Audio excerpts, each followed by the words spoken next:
સુરતના વિદ્યાર્થીની આપઘાત કેસની તપાસમાં 5 સભ્યોની કમિટી બેસાડી। સુરતના ગોડાદરા વિસ્તારમાં ધોરણ 8ની વિદ્યાર્થીનીએ સોમવારે સાંજે ગળે ફાંસો ખાઈ જીવન ટૂંકાવ્યું હતું। જોકે સ્કૂલની ફી ન ભરતા સ્ટાફ દ્વારા વિદ્યાર્થીને ક્લાસમાં અને ટોયલેટ પાસે ઊભી રાખવામાં આવતા પગલું ભર્યું હોવાનો પરિવારે આક્ષેપ કર્યો છે, જ્યારે સ્કૂલ સંચાલકોએ આક્ષેપને ખોટો ગણાવ્યો છે, જે અંગે ડીઈઓએ કહ્યું કે 5 સભ્યોની કમિટી બનાવવામાં આવી છે।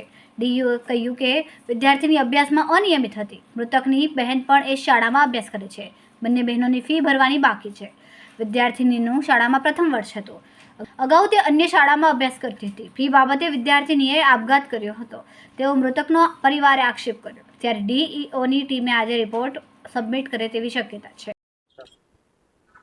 આદર્શ પબ્લિક સ્કૂલ ગોડાદરામાં અભ્યાસ કરતી વિદ્યાર્થીનીએ ઘરે આપઘાત કર્યો છે।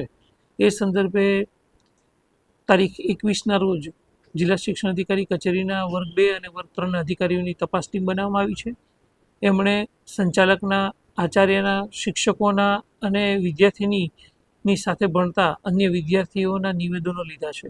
એ નિવેદનો અને આ ઉપરાંત સીસીટીવી ફૂટેજના આધાર પર પોતાનો રિપોર્ટ જમા કરાવ્યો છે અને રિપોર્ટના આધાર પર સાચી હકીકત શું છે એ આવશે। પછી શાળા સંચાલક મંડળ એમાં જવાબદાર હશે તો શાળા સંચાલક મંડળની વિરુદ્ધમાં પણ કાર્યવાહી કરવામાં આવશે।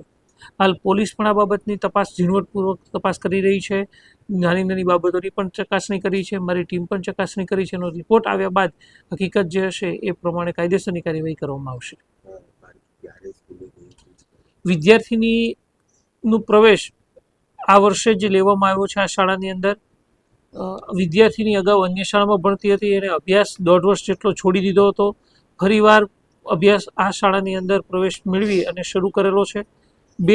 આ વિદ્યાર્થીની સાથેની બેન પણ ભણતી હતી આ શાળાની અંદર। બંનેની ફી બાકી હતી એ હકીકત છે, પરંતુ વિદ્યાર્થીની 11 તારીખ પછી સતત ગેરહાજર જોવા મળે છે એવું પણ પ્રાથમિક તપાસમાં જાણવા મળ્યું છે, પરંતુ હકીકતલક્ષી અહેવાલ આવ્યા બાદ જ આ બાબતની વધારે પુષ્ટિ કરી શકાય તેમ છે। કેમેરામેન સેનલ વિરાણી સાથે વિશાલ છેઠા, માનવ પ્રભા ન્યૂઝ, સુરત। અમારા વિડીયોની નવી અપડેટ મેળવવા માટે સબસ્ક્રાઇબ કરો માનવ પ્રભા ન્યૂઝ ચેનલને, બેલ આઇકન ક્લિક કરો લેટેસ્ટ વિડીયો સૌથી પહેલા મેળવવા માટે।